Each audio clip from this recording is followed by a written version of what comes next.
काही ज्या गोष्टी त्याच्या हिशोबाने तो फ्लॅट हा काय आहे तो एकट्या कोणता फ्लॅट बघतो. जेव्हा आपण सर्वजण येतो एकत्र तेव्हा आपल्याला उत्पन्नासाठी बघतोय किंवा आपण एकत्र यावं यासाठी बघतो.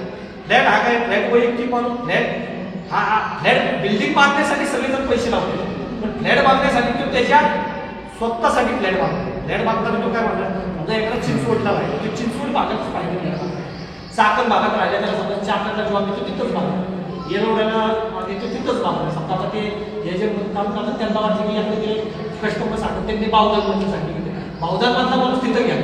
पण जेव्हा आपण एकत्र येतो तेव्हा काय बघतो एकतर मोकळी जागा समजा एखादी 5 व 10 गुंठे जागा एकत्र आहे मोकळी एका तिचं लिगली आहे का ती बांधण्यासाठी आपण पैसे गोळा करतो. आपला विषय कशाला सांगतात की आपण एकत्र म्हणजे समजा इन्व्हेस्टमेंट इन्व्हेस्टमेंट करायची किंवा फ्लॅटमध्ये करायची किंवा जागेमध्ये करायची याच्यासाठी फ्लॅट घेणारा माणूस इन्व्हेस्टमेंटच घेणार आहे. तो काय समजा एखाद्या समजा आपल्याकडे जरी माणसं स्कीम असते त्याला पसंत नसते तो दुसरीकडे घेणार ना काय पैशाचा विषय नाही. आज आपण जे सगळे समाजाच्या माध्यमातून एकत्र आलो आहे रिअल इस्टेटमध्ये जर आपली गुंतवणूक केली. माझं नाव संजय बारगळ हडपसरवरून आलेलो आहे. मला म्हणायचं की आपण समाजाच्या माध्यमातून एकत्र येऊन रिअल इस्टेटमध्ये गुंतवणूक करणार आहे. जसं आता मगरपट्टा डेव्हलप केला सतीश मगरांनी, तिथं काय केलं त्यांनी जी प्रॉपर्टी धारक होती प्रत्येकाला हिस्सा दिलेला आहे, प्रत्येकाला काहीतरी व्यवसाय दिला. त्याच माध्यमातून समाजामार्फत जी खरेदी केलेली आहे त्याच माध्यमातून सगळ्यांना उत्पन्नाचं साधन किंवा त्यांना प्रॉपर्टीची हिस्सेदार असावी. तर त्यासाठी खास प्रयत्न करून त्यावर जास्त चर्चा व्हावी असा माझा विषय होता. आणि दुसरा विषय होता आपण भाड्याच्या माध्यमातून नियमित उत्पन्न हा एक विषय आपल्या ह्याच्यात त्याच्यावर काही चर्चा झालेली नाही आहे, तर ती एक थोडी चर्चा व्हावी.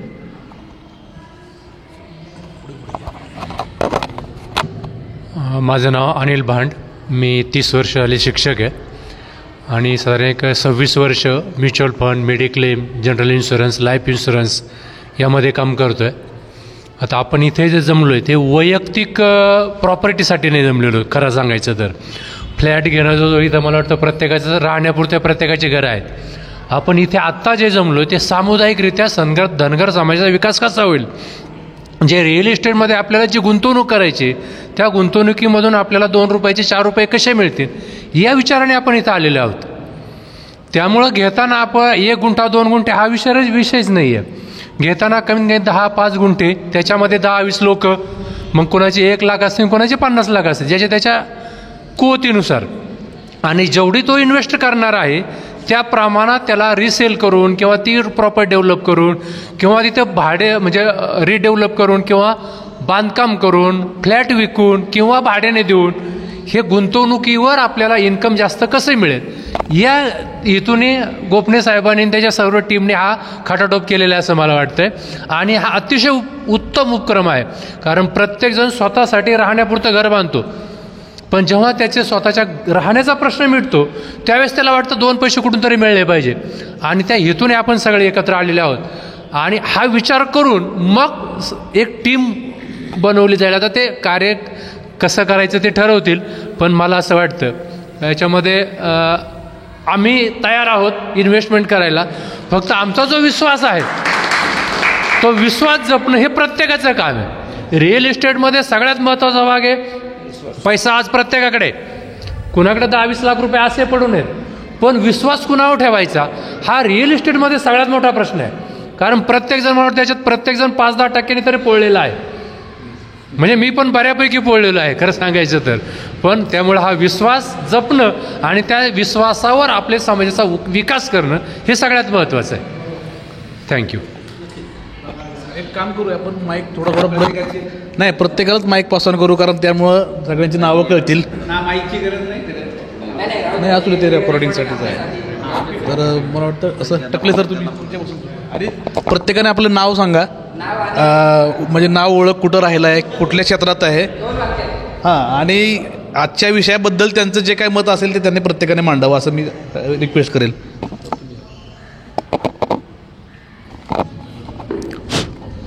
नमस्कार, जय मल्हार. आपण गेले अनेक दिवस झालं एकत्र येण्याचं नियोजन आपण करतो आहे. ते केवळ आपली अस्मिता पुण्यश्लोक अहिल्यादेवी होळकर, त्याचबरोबर महाराजा यशवंतराव होळकर, सुभेदार मल्हारराव होळकर यांचा असलेला जो वसा आणि वारसा आहे आपल्याला, त्याच वारशातून आपली अस्मिता जागृत झाली आणि म्हणून आपण एकत्र आलेलो आहे आणि एकत्र बांधलो गेलेलो आहे.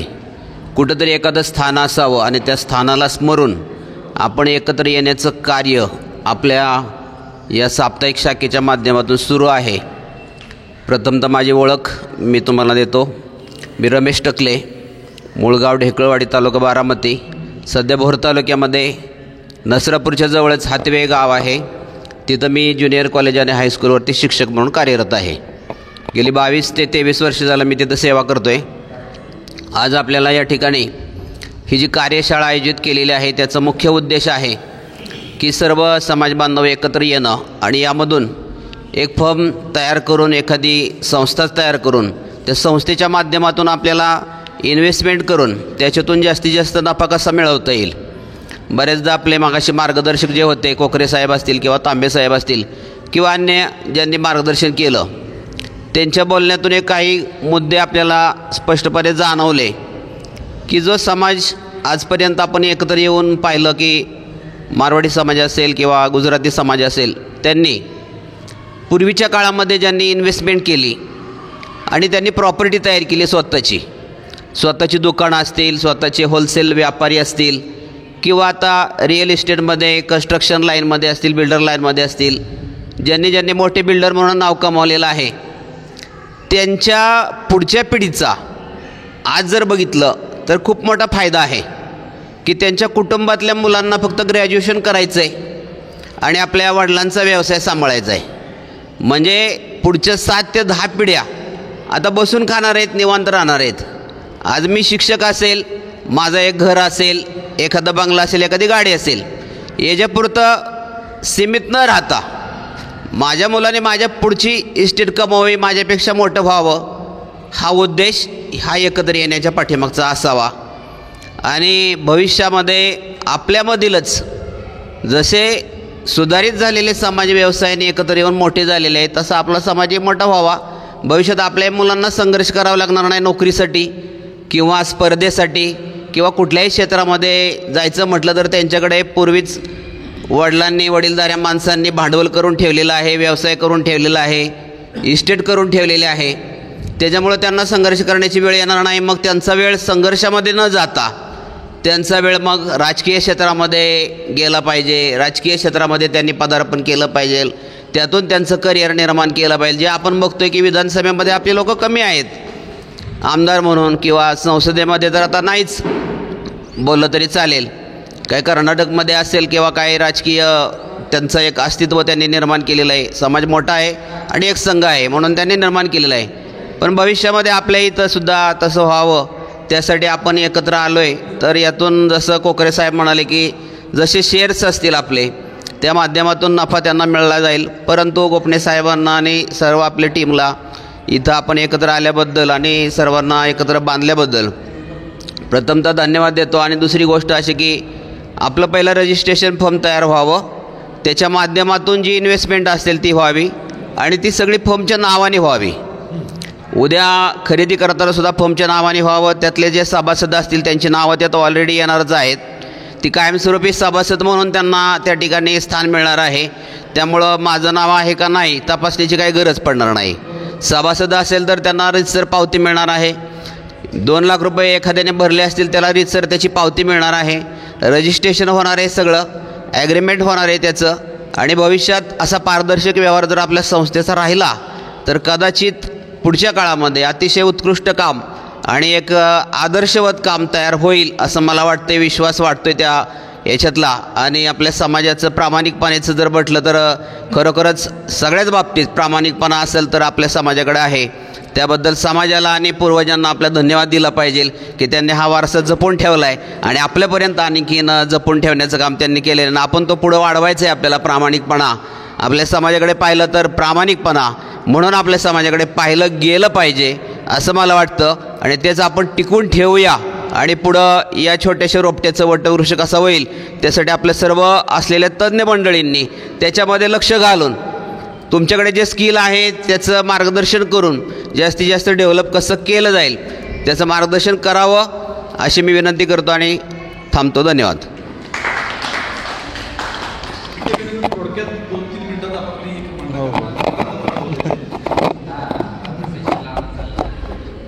नमस्कार, जय मल्हार.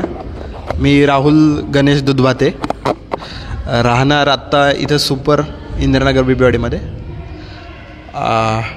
मला काकां थ्रू इथं आलो मी. माझे काका आहे ते दुधभाते, तर त्यांनी ग्रुपमध्ये पण ॲड केलं आहे मला. त्या ग्रुपमध्ये मी गुंतवणुकीचं तुमचं जे रोज स्टेटस पडतं ते रोज वाचून, आणि मी त्या फील्डमधला पण आहे. मी बँकिंग क्षेत्रामध्ये आहे. HDFCमध्ये 6 वर्ष काम केलं, 4 वर्ष SBIमध्ये काम करतो आहे. आता मला स्वतःचं काहीतरी वेगळं करायचं आहे. रिअल इस्टेटमध्ये पण, बँकिंग क्षेत्रात पण अपॉर्च्युनिटी खूप आहे. पुण्यामध्ये खूप मोठी अपॉर्च्युनिटी येत आहे आणि होणार आहे. तर त्यासाठी मला वाटलं की आपल्या समाजाचं काहीतरी चालू आहे, तर त्यात आपलं योगदान असावं आणि ते राहील, याच्यासाठी मी इथे आलेलो आहे आज. तर धन्यवाद. तुम्ही जे हा उपक्रम चालू केला त्याच्यामुळं काही ना काहीतरी आपल्या समाजासाठी आणि माझ्या स्वतःसाठी पण काही उपयोग होईल, या दृष्टीनेच मी इथे आलेलो आहे. थँक्यू. बोला की नाव सांगा तुमचं. नमस्कार, माझं नाव विष्णू मल्हारी दुधभाते. मी पुणे जिल्हा परिषदमध्ये कार्यरत आहे, क्लार्क या पदावर. हा जो कार्यक्रम ठेवलेला आहे, हा असाच कार्यक्रम पुढं चालू राहावा आणि याच्यात प्रगती व्हावी, आणि म्हणजे इथंच थांबू नये असं माझं मत आहे. काही ना काहीतरी त्याच्यातनं निकाल लागावा, रिझल्ट मिळावा. नमस्कार, माझं नाव बिरुदेव कोळेकर. मी वडगावला राहतो. सरांनी सांगितलं की आपण एखादी संस्था वगैरे रजिस्टर करून त्याच्यामार्फत काय करता आलं तर बघा, ते योग्यच आहे. आणि सरांना सांगणं पण ते सर बोलले की प्रामाणिकपणा.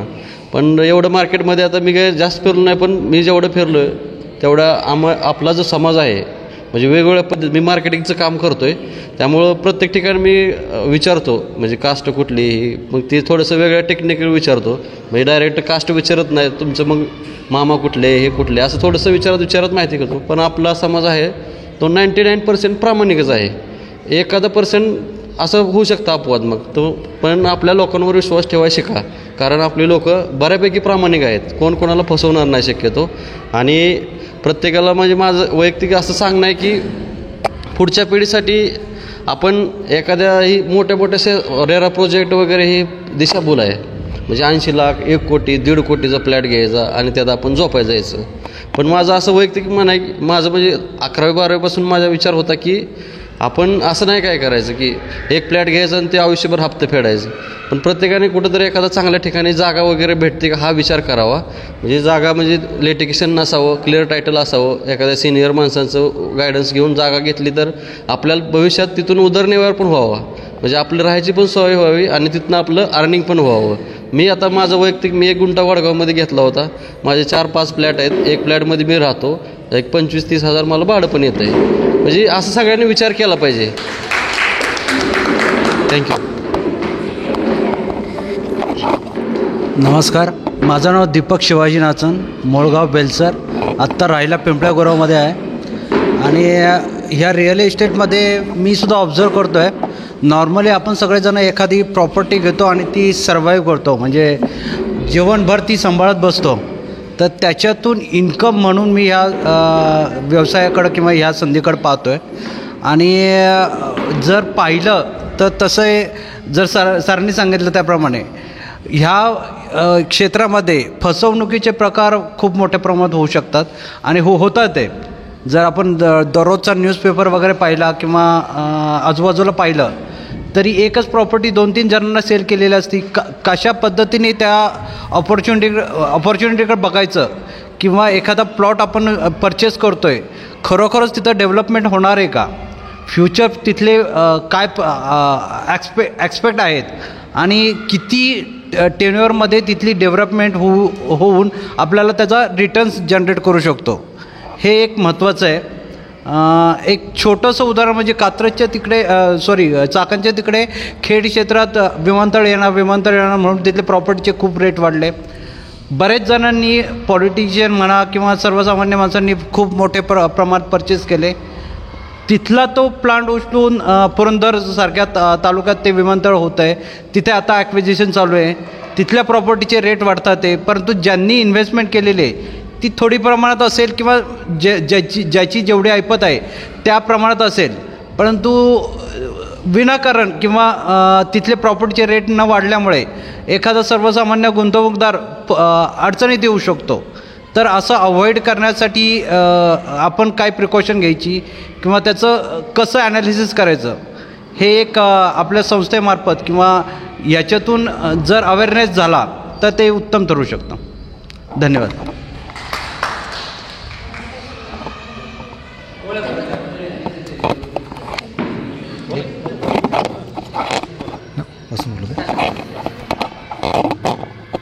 नमस्कार, मी आनंदा विठ्ठल धनगर, राहणार कोल्हापूर. तसा ह्या व्यवसायामध्ये मी गेली 10 वर्ष झालं आहे. स्वतः गव्हर्मेंट अथॉरिटी व्यवहार कन्सल्टंट आहे. कोल्हापूर आणि पुणे या 2 ठिकाणी मी काम करतो. ॲक्च्युली थोडं तुमचा सगळा कार्यक्रम झाल्यानंतर लेट आलो मी, परंतु सगळ्यांची आता जी मनोगत झालं त्याच्यावर एक लक्षात आलं की बाबा समाजासाठी प्रत्येकाला काहीतरी केलं पाहिजे, त्यातनं आपलाही स्वार्थ आणि दुसरा समाजाचाही परमार्थ आपण बघितला पाहिजे. तर रिअल इस्टेटमध्ये इन्व्हेस्टमेंट करायची झाली तर त्याला प्रत्येकजणाचं त्यामध्ये बघतात. साहेबांनी मागाशी सांगितलं की भविष्य म्हणजे फ्युचरचा भरपूर विचार करतात, म्हणजे फ्युचरचा विचार करत असताना वास्तविकतेचं पण भान असलं पाहिजे. म्हणजे काही मोठ्या प्रमाणात न्यूज येतात आणि त्या न्यूजनुसार इन्व्हेस्टमेंट मोठी केली जाते. म्हणजे आता आमच्या कोल्हापूरला पण तसं प्रमाण जास्त आहे, तसं पुण्यात पण प्रमाण जास्त आहे. आणि ते करत असताना सर्वात महत्त्वाचा विषय की जे आपण आता ग्रुपमध्ये करतो आहे व्यवसाय, तर ट्रस्ट हा सगळ्यात महत्त्वाचा आहे रिअल इस्टेटमध्ये. रिअल इस्टेटमध्ये असा विषय आहे की अमाऊंट ही कमी नसते, कारण बाकीच्या आता जसं तुम्ही म्युच्युअल फंड्समध्ये वगैरे काम करताय तिथे इन्व्हेस्टमेंट करताना एक थोडी अमाऊंट असते. रिअल इस्टेटमध्ये काम करताना मिनिमम करोडमध्ये इन्व्हेस्टमेंट करावी लागते किंवा लाखामध्ये पण करावी लागते. मग त्यासाठी बाबा 1-2 लाख देऊन होत नाही त्याच्यावरती काय, आणि इन्व्हेस्टमेंट मोठी असल्यामुळे तिथे रिस्क पण मोठी आहे. त्यासाठी सगळ्यात महत्त्वाचा विषय हा विश्वास. आणि जे काय आपण करणार आहे ते सगळे आता आपला समाज हा विश्वासावर आणि भंडारा विश्वास ठेवणार आहे. त्यामुळे आपण कोण धनगर समाजातला कोणाला फसवून गेला हे केला आजपर्यंत आपण कुठली बातमी ऐकलो नाही. आणि जर संस्था ही जर चांगल्या पद्धतीनं काम करत असेल, सांभाळत असेल तर नक्कीच ह्यामध्ये लोक इन्व्हेस्टमेंट समाजातले अजून करतील.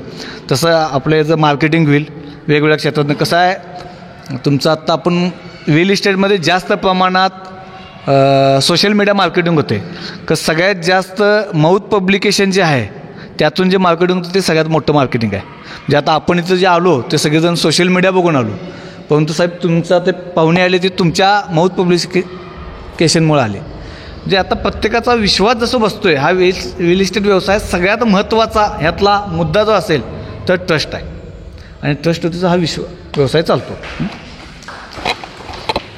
जय मल्हार. मी नानासाहेब झारगड, राहणार झारगडवाडी तालुका बारामती जिल्हा पुणे. मी बी एक 4-5 वर्षापासून रिअल इस्टेटमध्ये आहे.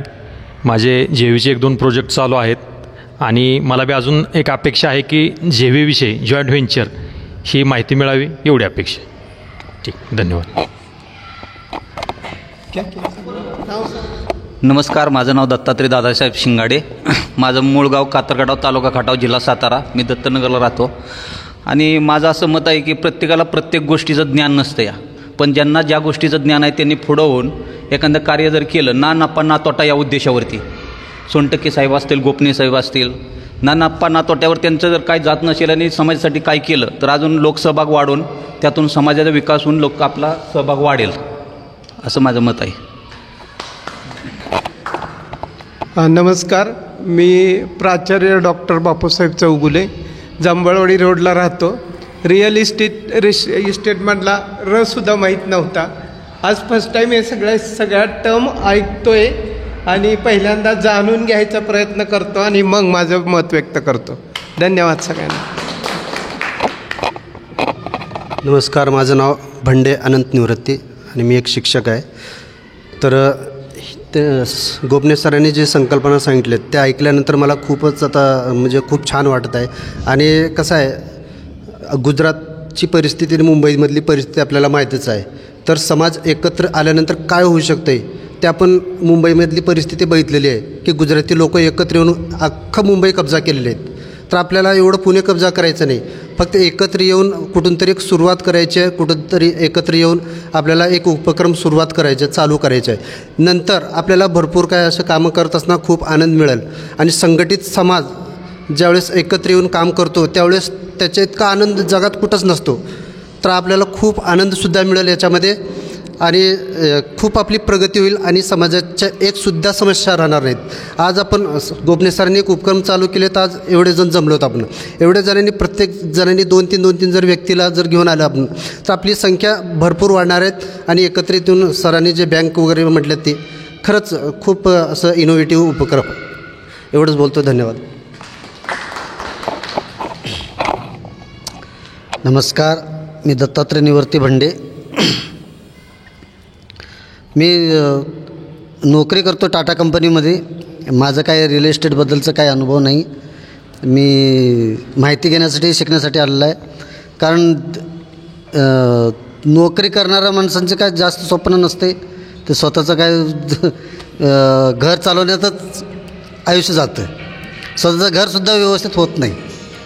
तर घर कसे घ्यायचे किंवा प्रॉपर्टी कशी घ्यायची, त्या नोकरीच्याच पैशामधून काय गुंतवणूक करता येईल का, ही माहिती घेण्यासाठी आम्ही आलेलो आहे. तर एवढं सांगू इच्छितो. पुढे आम्ही भेटत राहू, म्हणजे या कार्यक्रमामध्ये इन्व्हॉल्व होत राहू, म्हणजे आम्हाला अजून काय प्रगती करता येईल या उद्देशाने आलेला आहे. धन्यवाद. माझं नाव विलास विठ्ठल कोकळे. आम्ही आंबेगाव पठारावर राहतो, धनकवडीत. आणि आमचा व्यवसायच तो आहे. पण हे सगळं समाजातली 4 लोकांमुळं आहे. आणि गोपने साहेबांचं धन्यवाद सगळ्यांना इथं बोलवलं. माझं नाव शशिकांत हरिभाऊ चौरे. माझं टीव्हीचं दुकान आहे त्रिमूर्ती चौकात. राहायला कात्रजमध्येच आहे. आणि माझा एक सर्वात महत्त्वाचा अनुभव सांगतो की समाजासाठी सगळी लोक काही ना काही पावती काही ना काही देतो माणूस. म्हणजे असं नाही आहे की मी स्वतःसुद्धा आता आपले टकले सर GSPM कॉलेजला होते, माहिती आहे टकले सर, बरोबर. त्यांनी खोपीला हराळे बिराळे आपली एक संस्था उभी केली होती. खोपीला जमीन घेतली होती. मग काय होतं की माणूस काय होतं की आपले समाजाचे म्हणून बाबा आपली संस्था होती, काय तर होतं माणूस पावती म्हणून देतो. पण ते कसं होतं पुढं ते गेलं पाहिजे. काय होतं समजा त्यावेळी जेव्हा आम्ही 15 वर्षापूर्वी होतो त्यावेळी आम्ही 20-20 हजार रुपये दिले. समजा आम्ही एक समाज म्हणून आपण कुठं पण देतो. समजा आज गोपने साहेब आहेत, आपण देणार आहे समाज म्हणून काहीतरी व्हावं म्हणून देणार. पण त्याचं पुढं फ्युचर झालं तर ह्या समाजातल्या अजून लोकांना तो आनंद होतो. 20चे परत माणूस 50 देतो. आणि आज सगळ्यात महत्त्वाची शॉकिंग आहे की आज तुम्ही बघा पुणे शहरात सर्व समाजांची मंगल कार्यालय आहेत. कुठलं पण समाज बघा की मंगल कार्यालय काय ना काय आहे. आपल्या समाजाची कुठंच नाही. किंवा आपल्यात काय होतं एखादी ट्रस्ट संस्था उभी केली की माझ्याकडे आता माझा अनुभव आहे की ही चिंतामणी शाळा आहे. चिंतामणी शेजारी गायरान जमीन होती. तर तेव्हा असं ऐकण्यात आलं की स्वारगेटला संस्था बाबा ट्रस्ट बनवली. त्यावेळी 3 जागेंचा प्रस्ताव दिला होता पुणे मानपाला की इथं 10 गुंठे गायरांची जमीन असते की ती एक समाजासाठी आपण देतो की आता त्याच्या आज हे भारतीय विद्यापीठ अक्क कशा होय समाजाच्या जागे म्हणजे गायरान जमिनी होय एक भाडे तत्वावर दिलेले असते. मग त्यावेळी काय होतं की संस्थेमध्ये कसं आहे की जे ट्रस्ट आहेत किंवा काय त्या माणसांनी तो विश्वास पुढं जमवला. हां मग कसं होतं की आज 21 ते 30 वर्षापूर्वी समाज आपला असाच होता. पण काय होतं की त्यावेळी एक 3 जागा सुचवल्या होत्या. गायरान जमीन जी असती आज हे भारतीय विद्यापीठ सगळं गायरान जमिनी आहे किंवा कुठले पण शिक्षण संस्था घ्या ह्या गायरान जमिनी आहेत.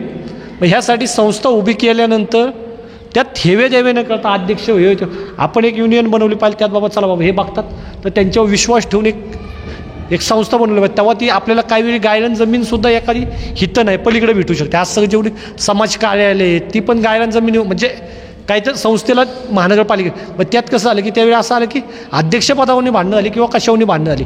ह्याच्यामुळं त्या 3ही जागा त्यावेळी भेटत होत्या. 3हीतली एखादी जागा तर भेटली असते.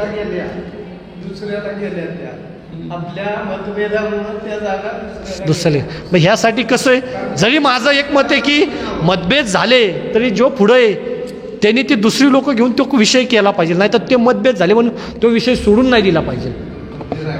हा नाही काय होतं तज्ञ बंद नाही तसं नाही, त्यांनी पुढे गेलं पाहिजे.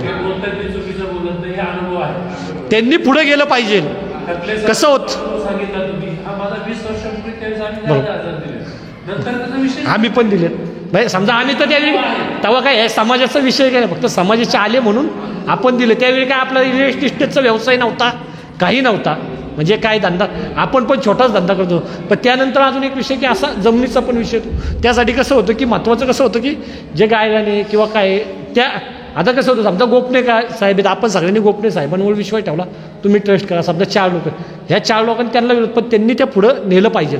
ट्रस्ट करून मग कुठं काय जमिनी शोधणं त्या पुढं घेतल्या पाहिजे. काय त्या समाजाचा उपयोग होणार आहे त्या गायगान जमिनीचा. हां ट्रस्ट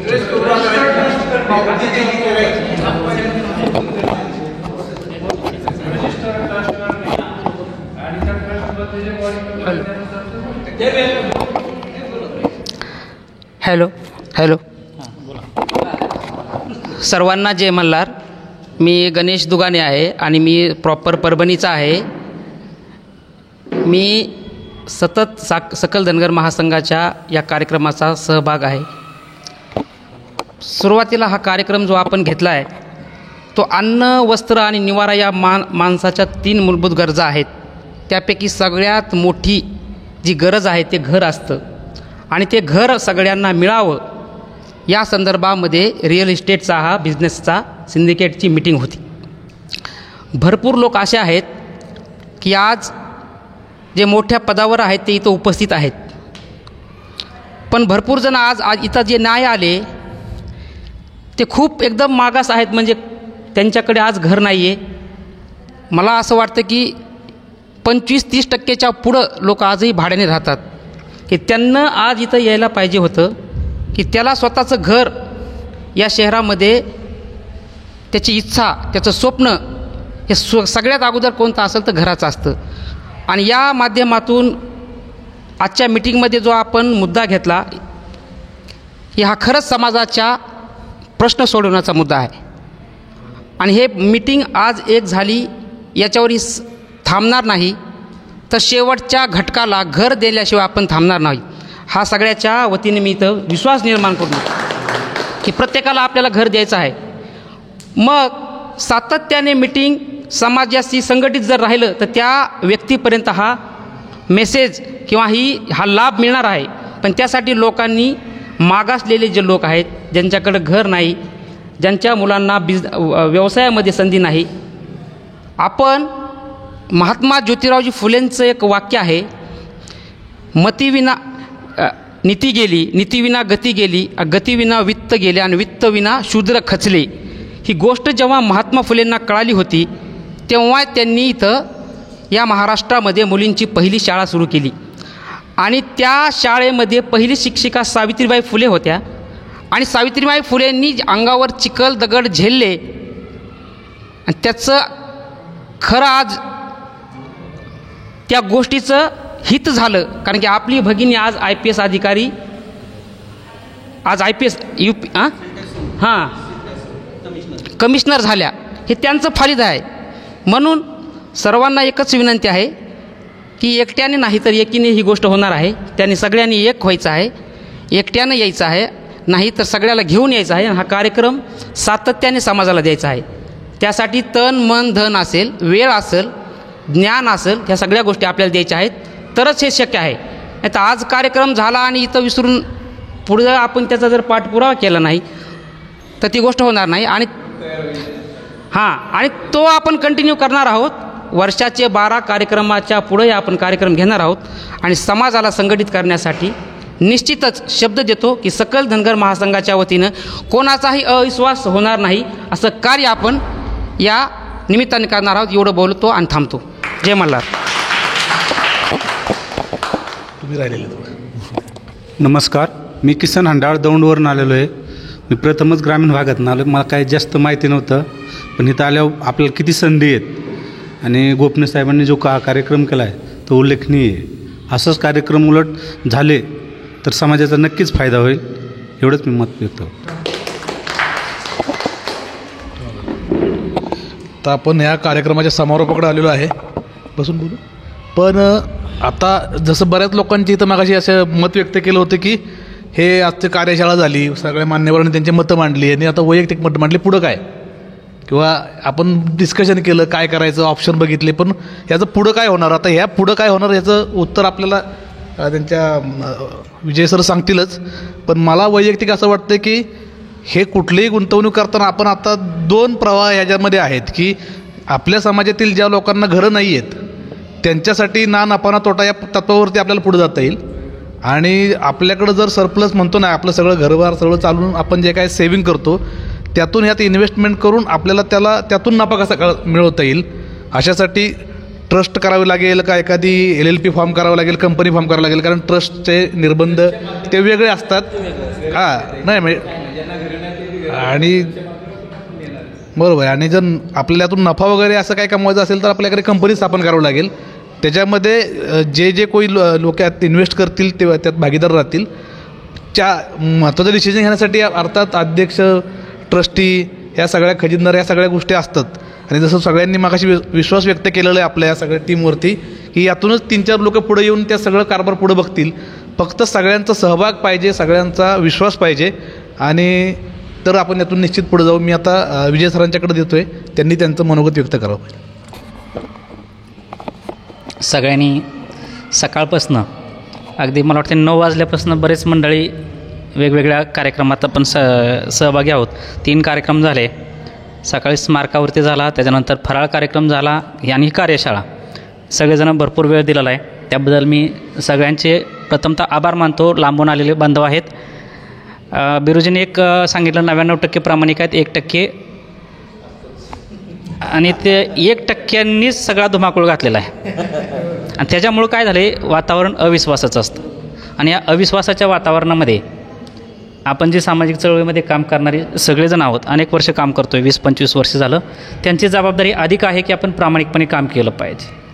कारण की जो आपल्या समाजाचा ब्रँड आहे तो आहे प्रामाणिकपणा, आणि तो आपण जपायचं काम आपण केलं पाहिजे. भले थोडं 1 दिवसाचं 2 दिवस लागू द्या त्या गोष्टीला, पण त्याला तडा जाऊ द्यायचा नाही, कारण तो ब्रँड आपल्याला कायम ठेवायचा आहे. बरीच मतं मांडली टकले सरांनी, जे मांडलं, बारगळ सरांनी मांडलं, सगळ्यांनीच.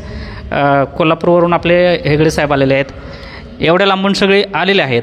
आणि अपेक्षा आहे की नवीन काहीतरी घडेल, आणि नवीन घडवण्यासाठीच आता गणेशजींनी मांडलेला मुद्दा रास्त आहे, प्रत्येकाला घर मिळालं पाहिजे. मी तर त्याच्याही पुढे जाऊन सांगतो, प्रत्येकाला घर नव्हे, प्रत्येकाला बंगला मिळाला पाहिजे, ही मनातली आमची धारणा आहे. आपला माणूस गरीब नाही राहिला पाहिजे, बंगला मिळाला पाहिजे, त्याला उद्योग व्यवसायातनं त्याचं अर्थकारण मजबूत झालं पाहिजे, समाजामध्ये अर्थक्रांती झाली पाहिजे. आता तिकडे ते चर्चा चालू आहेत, त्यांना आपण ह्या जगातले नाहीच अशा पद्धतीच्या त्यांच्या चर्चा चालू आहेत, पण त्यांनाही ह्या जगात आणायचं आहे, कारण की त्यांच्याशिवाय हे जग अपुरं आहे.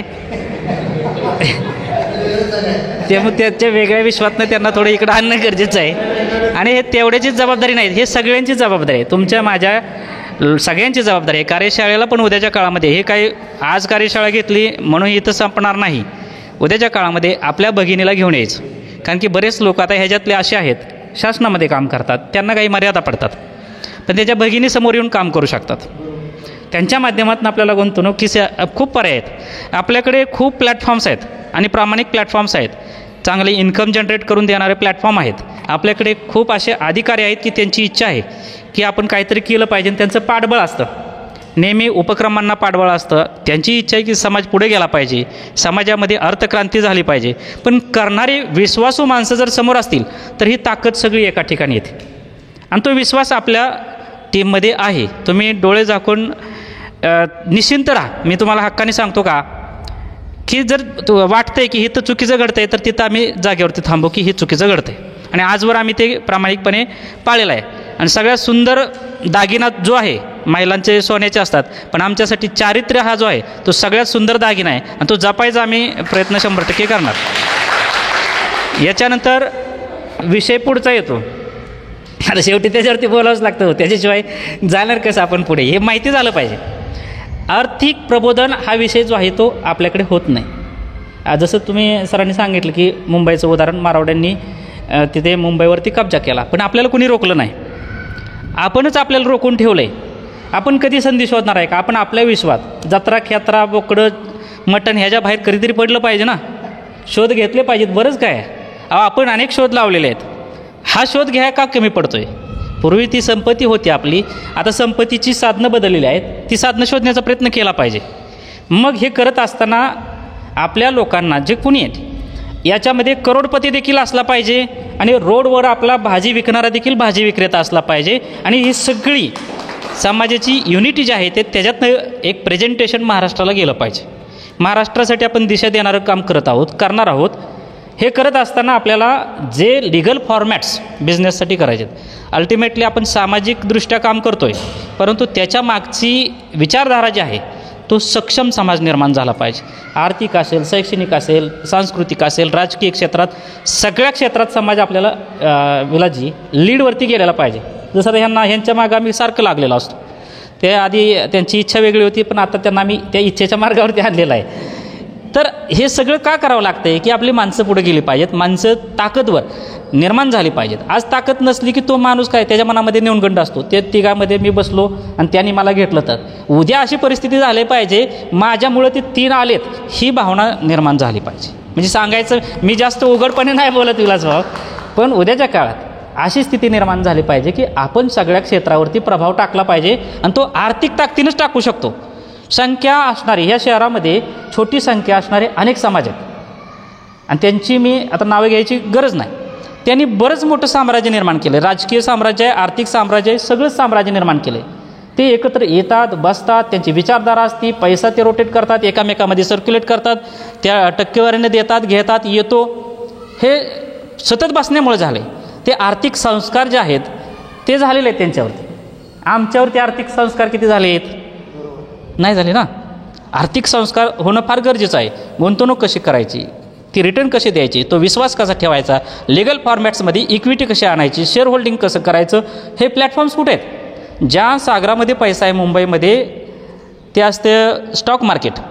त्या स्टॉक मार्केटमध्ये आमची एकही कंपनी नाही चौरे साहेब, एक पण कंपनी नाही बरं का. जिथं किती करोडची होती, 4 ट्रिलियनची उलाढाल. किती? 4 ट्रिलियन म्हणजे किती तुम्ही सांगायला पाहिजे सर. $4 ट्रिलियन. हां हां, मग ती अमाऊंट किती होती? 4,000 बिलियन 400 लाख कोटीच्या वर. 4,000 बिलियन किती? त्या 400 लाख कोटीमध्ये विलासभाऊ आपली 1 रुपयाची कंपनी नसावी वाटत नाही कधी. पण हे कधी होणार? ह्याच्यासाठी ग्रूमिंग करावं लागतं, कॅपॅसिटी बिल्डिंग करावं लागते, सातत्याने लोकांना एकत्र आणून बसवावं लागतं. लगेच उठलं मी जाहीर केलं की उद्या करायचं म्हणलं की होत नसते ते. आणि ते तसं होत असेल तर ती फसवणूक आहे. ह्याच्यासाठी सतत बसावं लागेल. कारण की मी मॅनेजमेंटचा स्टुडंट आहे, MBA केलेला आहे. त्याच्यामुळं मला माहीत आहे की आपल्याला जर फ्युचरिस्टिक प्लॅनिंग करायचं आहे, मॅनेजमेंट करायचं आहे, तर त्याच्यासाठीचे जे काही स्टेजेस आहेत त्या कंप्लीट केल्या पाहिजेत. इंजिनिअरिंगमधल्या पण स्टेजेस आहेत त्या कंप्लीट केल्या पाहिजेत. तसेच ह्युमन सायकोलॉजीच्या काय स्टेजेस आहेत त्या पण कंप्लीट केल्या पाहिजेत. लोकांना आणलं पाहिजे, जोडलं पाहिजे, बसवलं पाहिजे, ग्रूमिंग केलं पाहिजे, ट्रेनिंग दिलं पाहिजे, माणसं तयार केली पाहिजे, तो विश्वास निर्माण केला पाहिजे. इतिहासात तेच आहे ना. इतिहासापासून काय शिकायचं? नुसतं धोक्या घेऊन नाचायसाठी इतिहास आपण नाही, तो इतिहास आत्मसात करायचा, त्याच्यातनंच शिकायचं. त्यांनी ते उभं केलं म्हणून 25 ऑक्टोबरला आपण जो हडपसरला महाविजय उत्सव दिन का घेतला? शून्यातनं गेलेली होळकरशाही पुन्हा इस्टॅब्लिश करणं हे महाराज यशवंतराव होळकरांनी दाखवून दिलं ना. मग आपण त्यांचे वारसा सांगताना, वंशज सांगताना आपण करतोय काय? हे कधीतरी आत्मचिंतन केलं पाहिजे ना. आणि म्हणून ते साम्राज्य जर पुन्हा करायचं असेल निर्माण, आपल्याला ते दिवस पुन्हा आणायचे असतील तर आम्हाला बसलं पाहिजे, सतत बसलं पाहिजे. गरज नाही पडली पाहिजे एका मेसेजवरती, हाकेवरती समाज गोळा झाला पाहिजे. त्याला माहीत आहे की आपलं भवितव्य इथे उज्ज्वल होणार आहे. ही भावना निर्माण करण्याची जबाबदारी तुमच्या माझ्यावरती आहे. आणि ह्याच्यासाठी सतत एकत्र शाखा का केली? नाहीतर आपण भेटायचं, यांच्या लग्नात भेटलं तिथे चर्चा काय, माझ्या पोरीला स्थळ आहे का माझ्या पोराला स्थळ, ह्याच्या व्यतिरिक्त समाजाचं म्हणून काय चर्चा करणार आहे का? त्याच्या बाहेर जातोय का आपण?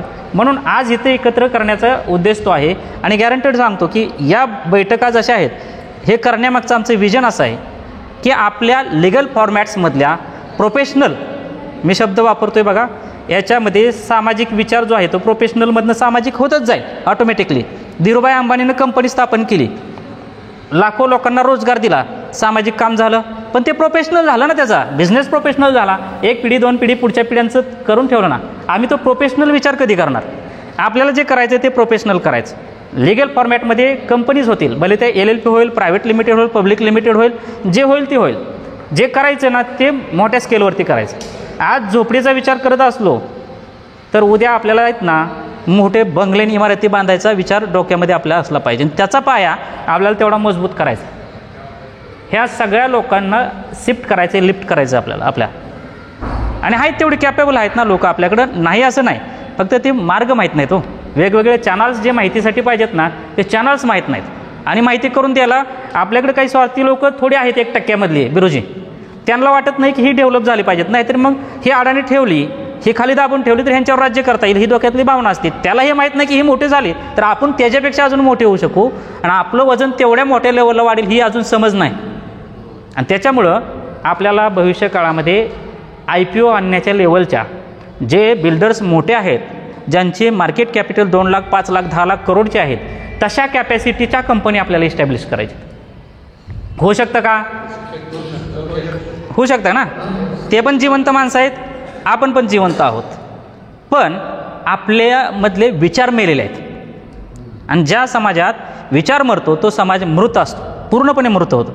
त्या समाजाला जिवंत करायचं काम आपल्याला करावं लागेल. तो विचार जो आहे, आर्थिक विचार, आर्थिक दृष्टिकोन आणि भव्यता जी दाखवली पाहिजे ना ती आहे. ती मला फक्त गायरान जागा घेऊन डेव्हलप करणं हा काय डोक्यातला विषय नाही. प्रोफेशनल करायचं आपल्याला की त्या लेवलला आपण गेलो पाहिजे. आपल्याही कंपन्या त्या मार्केटमध्ये लिस्टिंग झाल्या पाहिजेत. दुसऱ्या पब्लिकचा पैसा घेऊन आपल्यालाही बिझनेस करता आला पाहिजे. आपली लोक शेअर घेतील आणि कंपन्यांचे मालक त्यांच्या करोडोच्या प्रॉपर्टी वाढत चाललेले आहेत.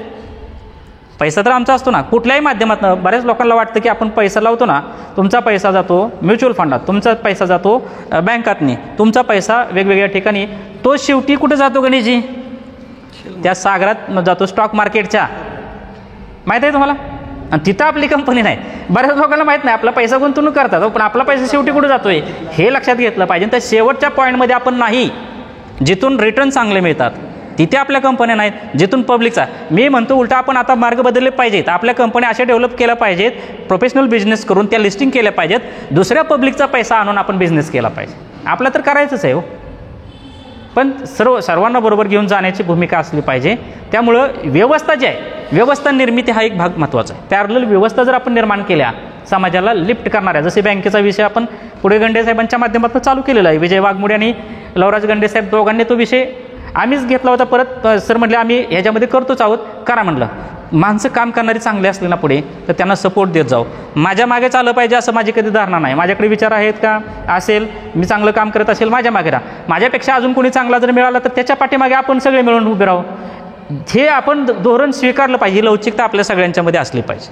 आणि त्याच्यामुळं आपल्याला कंपन्या करायच्या आहेत, प्रोफेशनल कंपन्या तयार करायच्या आहेत. ह्याच्यात आपण सतत डायलॉग करत राहू, लोक आणत राहू. आणि ह्याच्यातनं रिअल इस्टेट सेगमेंटमध्ये मग ती प्रॉपर्टी परचेसपासून असू द्या, बिल्डिंग कन्स्ट्रक्शन असू द्या, रिडेव्हलपमेंट असू द्या, रिसेलमध्ये असू द्या, कुठे त्या सगळ्या सेक्टर सेगमेंटमध्ये आपल्याला काम करायचं.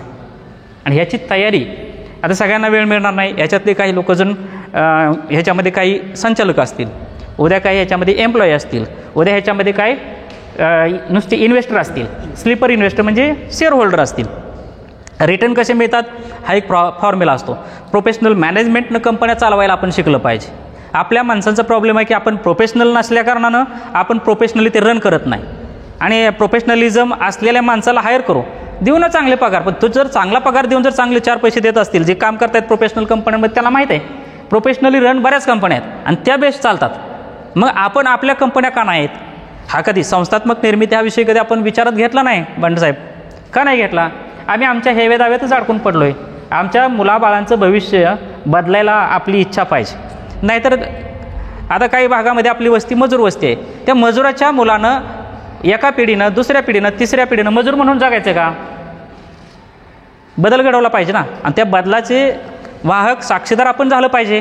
ते बदल त्यांच्या डोक्यात नाही येणार, आपल्या डोक्यात येतोय तर आपण त्यांना घेऊन बदल घडवले पाहिजेत. आणि म्हणून ही व्यवस्था जी म्हणतो आपण, सर्व अँगलने पुढे गेलो, पॅरलल गेलो तरच बदल घडतात. नाहीतर आपल्या वल्गणा आपण 70 वर्ष झालं आरक्षण आणि राजकारण याच्या पुढं आपल्याला क्रॉस करता आलं नाही. बरेच मंडळ आहेत पुणे शहरामध्ये आपले उद्योजक आहेत, छोटे मोठे. माझ्या मते 50,000 प्लस आपले छोटे मोठे उद्योजक आहेत आपले. यांना कोण पाठबळ देणार आहे? यांना कोण एकत्रित आणणार आहे? यांचं अर्थकारण कोण मजबूत करणार आहे? रोजमर्राच्या जीवनमधनं त्यांना कोण बाहेर काढणार आहे का नाही, हा विचार कधीतरी केला पाहिजे ना. सत्ता राजाश्रय शेवटी लागतो सगळ्या गोष्टीला, पण तो राजाश्रय आणण्यासाठी तुमचं अर्थकारण कमजोर असल्यावर कितीही वाढा ना, 4-2च्या पुढे 6च्या पुढे आमदार जात नाहीत, एक खासदार निवडून येत नाही. ही स्थिती समाजाची बिकट. आणि ज्याची लोकसंख्या 0.001% असते त्याचे 1-2 खासदार येतात. हे का घडतं? तर ते आर्थिकदृष्ट्या प्रचंड सक्षम आहेत, पैसा करोडोनं वाटायची त्यांची तयारी असते आणि ते आपल्याकडे नाही, म्हणून ते पण आपल्याला करावं लागणार आहे. तर या सगळ्या व्यवस्थेची उभारणी करताना आपल्याला व्यवस्थित पद्धतीनं पुढं जायचं आहे, हा अजेंडा आहे. आपल्याला जायचं आहे, हे आपलं पक्कं आहे, डेस्टिनेशन आपलं फायनल आहे. फक्त जाण्यासाठीची माणसं आपल्याला व्यवस्थित घेऊन पुढं आपलं समाजाला सर्व क्षेत्रामध्ये टॉपला न्यायचं आहेच, हे ठरलेलं आहे. आणि त्याच्यासाठी जे प्रामाणिक माणसं आहेत, तळमळीचे आहेत, समाजप्रेमी आहेत, त्यांना आपल्याला शोधावं लागेल, शोधून जोडावं लागेल. आणि शाखा ही त्याच्यासाठी उत्तम सोल्युशन आहे. आठवड्यातनं एकदा एकत्र येणं, 1 तास बसणं, 1 तासाचा प्रोग्राम राबवणं आणि माणसं आणून तिथं बसवणं, सतत डोक्यात घालणं आणि तिथला जो काय मेंदू दुसऱ्याने काढून नेलेला आहे तो आपला टाकणं. बरोबर आहे का? आणि म्हणून त्यासाठी आपल्याला सगळ्याला प्रयत्न करायचे. एवढंच मला या निमित्तानं सांगायचं आहे की आपण सगळेजण एका उद्देशासाठी काम करू.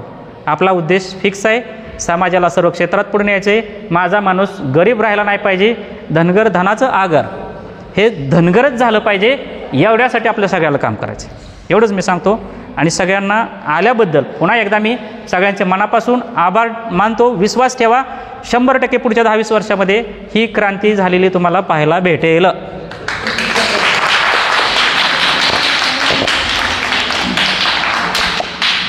बंद करा. रिअल एस्टेटमध्ये बिल्डिंग बांधावं असं काय नियम नाही, असं काही मार्केटमध्ये